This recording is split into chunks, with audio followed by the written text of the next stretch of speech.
Olá! No vídeo de hoje nós queremos tratar sobre o positivismo. Lembremos-nos que nós estamos estudando sobre cosmovisão reformada e dentro desse tema cosmovisão reformada, o capítulo que temos tratado é sobre a pregação do Evangelho em um mundo relativista.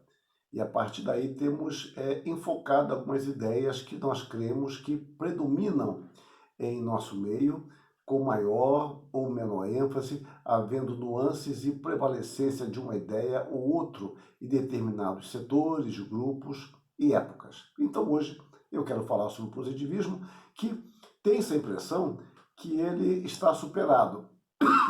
Eu creio que, sem dúvida, o positivismo está superado como uma teoria de interpretação da realidade, mas como teoria. Mas eu entendo que essa teoria ela está muito bem diluída em nossos meios de comunicação e na forma como as ideias são estruturadas para nós. Mas vamos mostrar esse sistema. Então, o positivismo surgiu na França, tendo como elemento fomentador os problemas econômicos e sociais que dominaram o século XIX. O seu criador é Augusto Comte, que é considerado o pai da sociologia e o pai do positivismo, e ele viveu no século XVIII e XIX. Ele nasceu em 1798 e viveu até 1857. Ele acreditava ter descoberto uma lei fundamental que regia a inteligência humana, bem como toda a história. Comte, uma espécie de Agostinho ateu, acreditava que poderia apresentar uma religião da humanidade regida pela razão. Ele assim descreve: estudando assim o desenvolvimento total da inteligência humana em suas diversas esferas de atividade, desde seu primeiro voo mais simples até nossos dias, creio ter descoberto uma grande lei fundamental a que se sujeita por uma necessidade invariável e que me parece poder ser solidamente estabelecida, quer na base de provas racionais fornecidas pelo conhecimento de nossa organização, quer na base de verificações históricas resultantes do exame atento do passado. Em seguida, Comte ele expõe a sua descoberta. Essa lei consiste em que cada uma de nossas concepções principais, cada ramo de nossos conhecimentos, passa sucessivamente por três estados históricos diferentes: estado teológico ou fictício, estado metafísico ou abstrato, estado científico ou o estado positivo. Comte, ele entende que o espírito humano emprega em suas investigações sucessivamente três métodos diferentes e opostos entre si, que é o teológico, metafísico e o positivo. Essa teoria que ele sustenta, ela é conhecida como a lei dos três estados. Em cada estado ou período há características próprias. Então, no primeiro estado, chamado de teológico ou fictício, o ser humano ele dirige essencialmente suas investigações para a natureza íntima das coisas. E ele busca entender a razão das coisas, sempre atribuindo um valor metafísico, transcendente. Então, Deus, ou a pessoa de Deus, a figura de Deus, ou deuses, essa figura está sempre presente em sua compreensão da realidade, como esses seres interviessem arbitrária e arbitrariamente e explicitamente, nas anomalias que ocorrem no universo. Bom, mas o ser humano passa por essa fase e ele chega a um estado chamado metafísico ou abstrato, que é um estado que é apenas uma modificação geral do primeiro. Então, aqui eu diria que o aspecto religioso ele é mais materializado em termos de abstrações personificadas. Então, eu ainda busco explicações em seres transcendentais, em deuses que intervêm na história, eu ainda tenho uma dimensão além da matéria e lá eu busco uma explicação para aquilo que eu não consigo compreender racionalmente. O terceiro estado, científico ou positivo, e aqui eu faço questão de ler literalmente o que ele diz, o espírito humano, nesse estado, reconhecendo a impossibilidade de obter noções absolutas, renuncia a procurar a origem e o destino do universo, a conhecer as causas íntimas dos fenômenos, para preocupar-se unicamente em descobrir, graças ao uso bem combinado do raciocínio e da observação, suas leis efetivas, a saber, suas relações invariáveis de sucessão e de similitude. A explicação dos fatos, reduzida então a seus termos reais, se resume, de agora em diante, da ligação estabelecida entre os diversos fenômenos particulares e alguns fatos gerais, cujo número e progresso da ciência tende cada vez mais a diminuir. Ou seja, agora, nessa fase de maior maturidade, o homem já não se preocupa com abstrações, com forças transcendentes. Ele analisa os fenômenos da sociedade e tenta, por meio da observação e do raciocínio, combinando isto, ele tenta explicar, ele tenta criar leis efetivas, estabelecendo as relações invariáveis, como ele disse, de sucessão e similitude.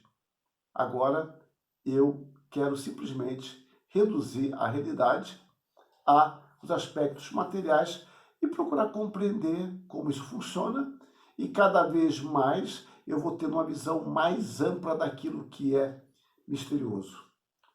O filósofo brasileiro Antônio Paim, longevo filósofo que eu tive a oportunidade de conhecer no início dos anos 80, é curioso que Antônio Paim, ele estudou na Universidade de Moscou. É muito curioso o intelectual brasileiro atual que tenha tido essa experiência. Bom, mas Antônio Paim, ele discorrendo sobre o positivismo, fez uma crítica pertinente. Olha o que ele diz. O positivismo pretende ser, antes de mais nada, uma filosofia das ciências, recusando simultaneamente a inquirição ontológica, ou seja, a inquirição da essência das coisas, e a inquirição epistemológica, ou seja, eu me nego a inquirir a essência e também como eu conheço a questão epistemológica. Trata-se, na aparência, de erigir um tipo de saber segundo procedimentos análogos aos empregados pelas ciências, mas sem se dar conta da mudança de plano, isto é, ignorando o caráter totalizante da síntese pretendida. O postulado dos três estados, que escapa a qualquer verificação, asseguraria uma ordenação de saber apto a sustentar-se pela simples coerência lógica. Então o pai vai na contramão de Comte, dizendo, olha, isso escapa a qualquer observação, qualquer verificação. Eu apenas adoto uma teoria, sem poder prová-la, estabeleço uma sucessão lógica ideal e pronto. E cadê os fatos? Cadê os elementos para comprovar isso? Acrescentaríamos às palavras de Paim o fato de que o positivismo pretendia reformar a sociedade, constituindo-se numa nova religião.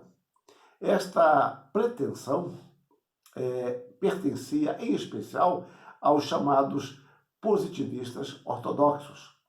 Segundo Colin Brown, autor falecido há alguns anos, americano, segundo Colin Brown, o próprio Kant, o primeiro Comte, abre aspas, propôs uma religião da humanidade em que Deus era desentronizado e a humanidade, o grande ser, colocado em seu lugar.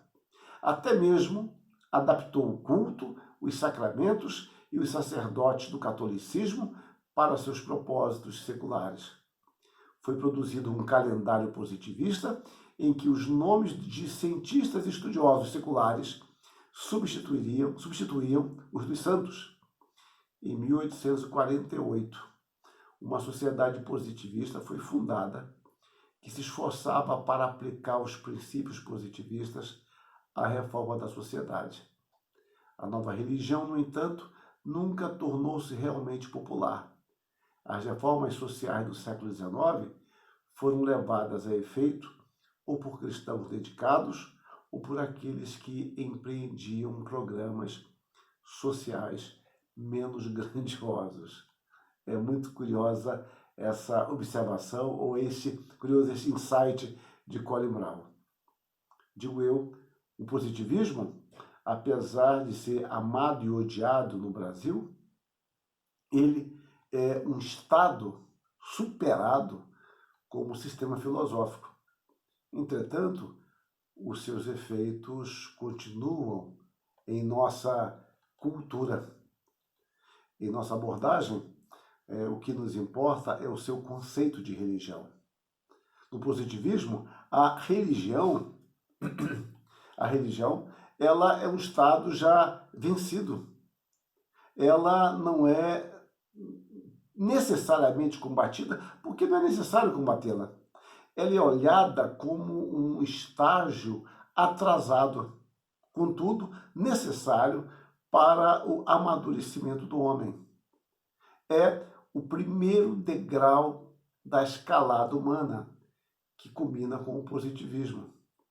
Creio que ainda hoje, e este é o meu ponto, é por isso que eu elenquei aqui o positivismo, eu creio que ainda hoje esta ideia continua sendo vendida constantemente pelos meios de comunicação.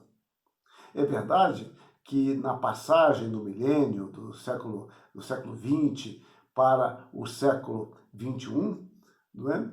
Isso se tornou mais discreto devido à esperada explosão de manifestações religiosas, como costumeiramente ocorre nas transições de séculos e milênios. Se, por um lado, não se combate abertamente a religião, por outro, também não se estimula a religiosidade, exceto a religiosidade popular, que se manifesta por meio de superstições e crendices, e agora reforçadas até mesmo por variadas comunidades ditas igrejas evangélicas. Quando eu falo de não precisa combater a religião, aceitá-la como estágio ultrapassado, isso é muito sutil. Quando é que você vê num programa de TV, vamos colocar naquele grande fomentador da cultura popular brasileira, que são as novelas, embora eu espero que isso tenda a mudar agora com uma nova perspectiva que o nosso país está assumindo por questões da política, dos esclarecimentos, associado com o coronavírus, e tem caído a ficha em muitos aspectos quanto às manipulações. Bom, mas, de qualquer forma, creio eu, já há muito tempo, que as novelas se constituem elementos fomentadores da cultura popular. Mas então, peguemos aqui as novelas. Quando é que você vê um protestante? Eu nem vou dizer protestante, que esse conceito está muito distante de nós aqui, que pensam que evangélico e protestante é a mesma coisa. Mas vamos lá. O evangélico. Quando aparece o evangélico, bem-sucedido intelectualmente ou economicamente, intelectualmente, sensato e coerente. Nunca, nunca. Quando aparece o evangélico em algum desses programas, e é claro que não há nenhum desmerecimento no que eu vou dizer agora para esse evangélico, o desmerecimento está em querer dizer que este quadro é toda a realidade. Quando olha-se com né, a palavra não seria boa, seria qual que eu queria usar? Uma tolerância, com um espírito mais aprazível, vamos dizer assim. Então, quando esse evangélico é olhado assim, é um personagem que é colocado em alguma novela. Ele, em geral, é um sujeito modesto intelectualmente, de uma vida muito precária, pobre, sem recursos, com a boa índole, mas sempre é sofrido, ou com o marido, ou com a mulher, ou com os filhos, e ele não sai disso. É mostrado como um sujeito, digamos assim, digno de uma piedade popular. Isso é quando é olhado de uma forma bastante agradável e aprazível. Mas, em geral, o sujeito, ele, mais cedo ou mais tarde, vai mostrar a sua hipocrisia, o seu fingimento, o seu legalismo, ele vai destruir a sua família, ele explora a mulher dele, ou o marido, ou os filhos.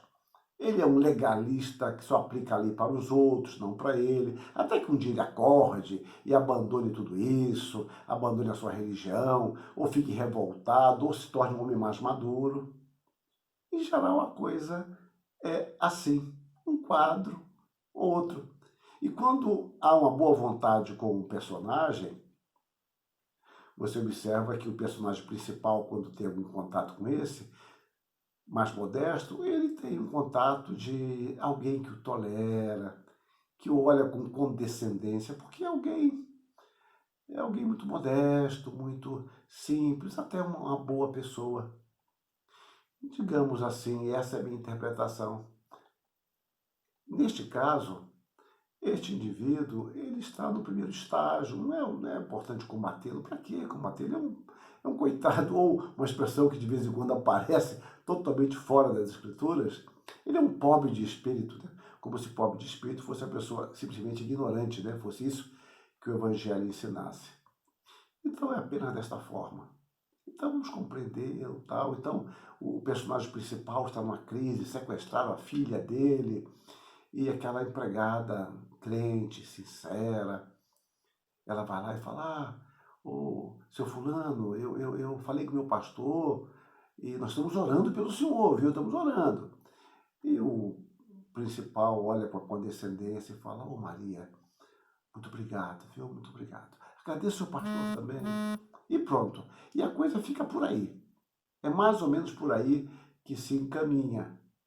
É condescendente, porque o personagem principal está no estado científico, o outro está no estado religioso.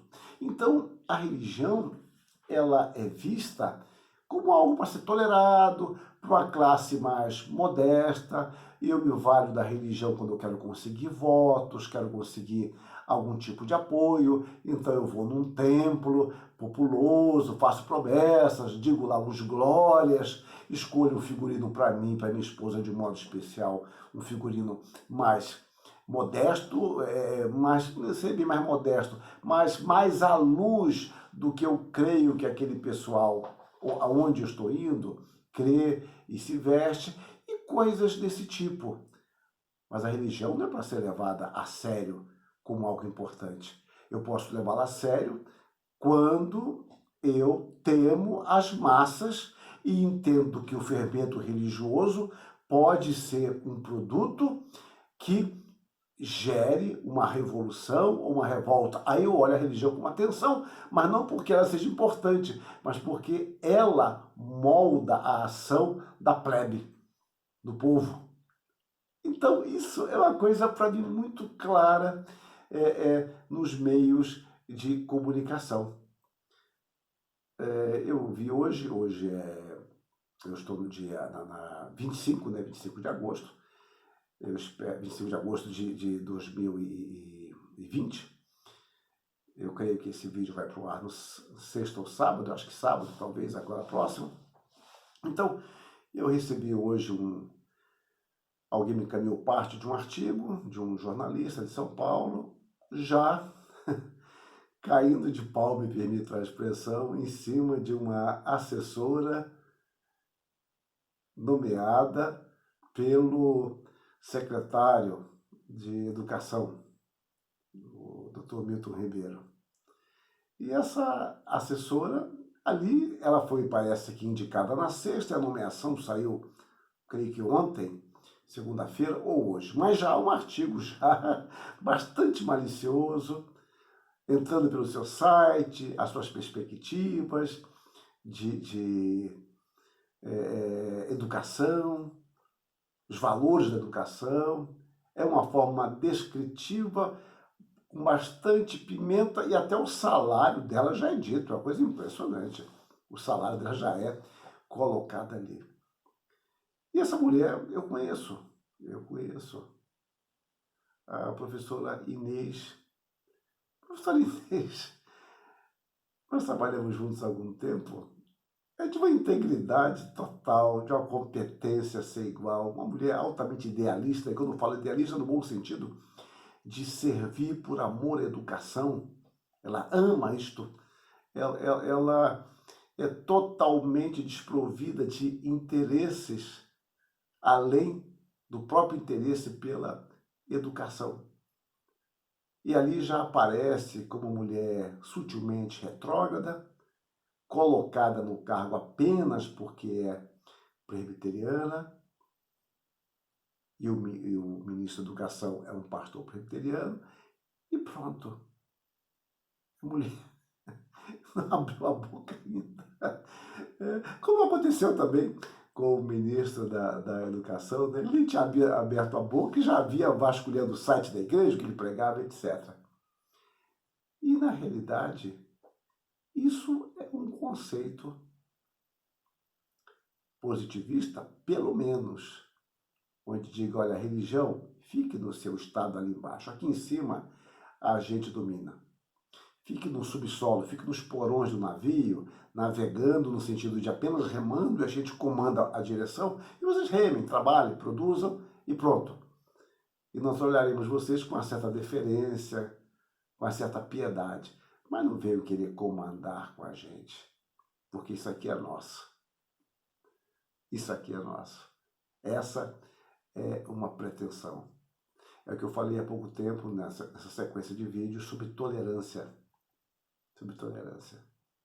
Então, você é totalmente tolerante com tudo que venha, desde que não seja cristianismo, uma fé cristã atuante.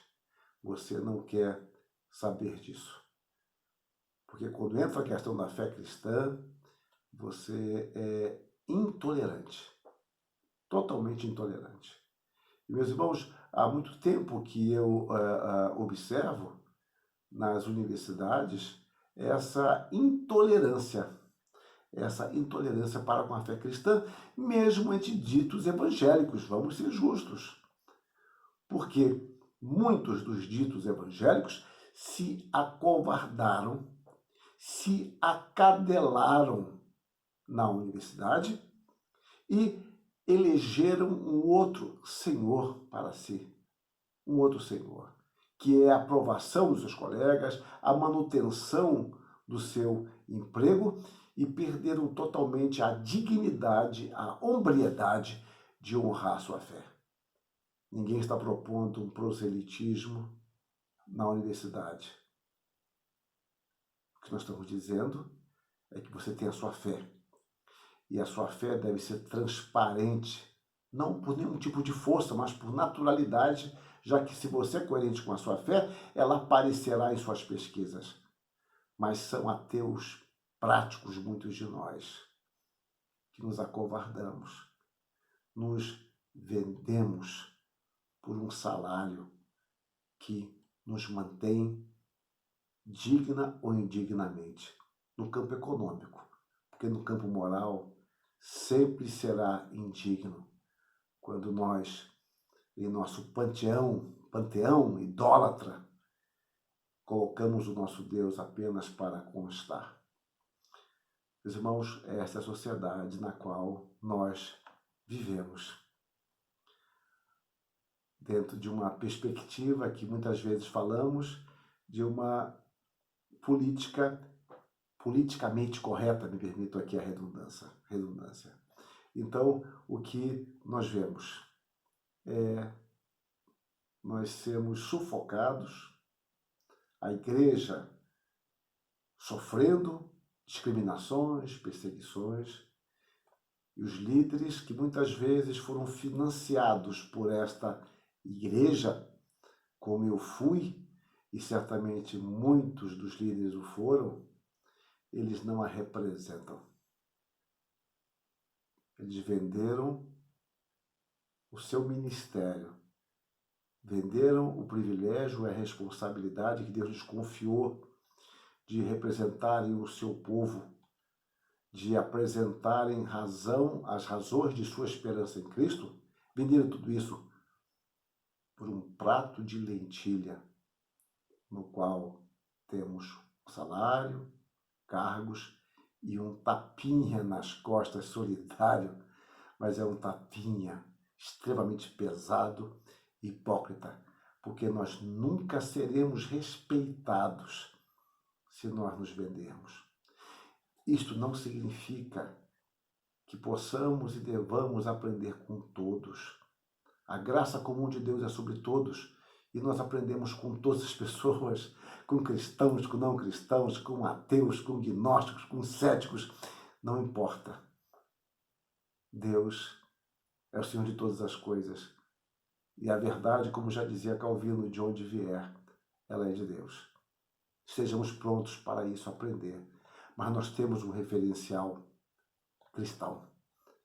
E esse referencial deve nos guiar. Rui Barbosa fez uma constatação fácil de ser verificada. Ele diz o seguinte, isso no século XIX, por toda parte, até hoje, tem sido o sentimento religioso a inspiração, a substância ou o cimento das instituições livres, onde quer que elas duram, enraizam e florescem. Fecha aspas. Daí a sua insistência quanto à autonomia da igreja em relação ao Estado e este em relação àquela. E nós defendemos isso também. A igreja não tem que se envolver com política partidária, porque a igreja tem que se constituir numa consciência do Estado. Isso não quer dizer que nós não tenhamos membros da igreja, e devemos ter prefeitos, vereadores, deputados, presidentes, senadores, o que for. Nenhum mal. A nossa fé se expande. Não é para nós ficarmos amedrontados no nosso canto. Todas essas vocações são de Deus. Mas nós temos que ter honradez em vivenciar a nossa fé onde Deus nos colocou. E o próprio Rui Barbosa continuou. E eu tenho que acabar daqui a pouco, porque meu vídeo está muito longo e no meu celular eu posso falar até 30 minutos, que já é muito. Diz o Rui Barbosa, desde 1876, que eu escrevi e pregava contra o consórcio da igreja com o Estado, mas nunca o fiz em nome da irreligião, sempre em nome da liberdade. Ora, liberdade e religião são sócias, não inimigas. Não há religião sem liberdade, não há liberdade sem religião. Assim como não admitíamos o Estado cativo à igreja, não podíamos admitir a igreja cativa ao Estado. E é nessa autonomia que devemos viver. Mas o Estado laico não é negar a Deus. Estado laico não significa que não possamos ter cristãos atuantes, ateus atuantes, gnósticos atuantes, não importa isso. O Estado laico assim deve funcionar e assim deve atuar para o bem do povo. E nós, como cristãos, queremos o bem do povo, mas antes disso a glória de Deus, porque na glória de Deus nós encontraremos o melhor caminho para o povo. Não podemos nos esquecer que a religião é uma tentativa de resposta à iniciativa de Deus em se comunicar com o homem. Mas isso é um assunto para o próximo vídeo. Perdoe-me ter me estendido tanto aqui. Que Deus nos abençoe, nos esclareça, nos dê discernimento.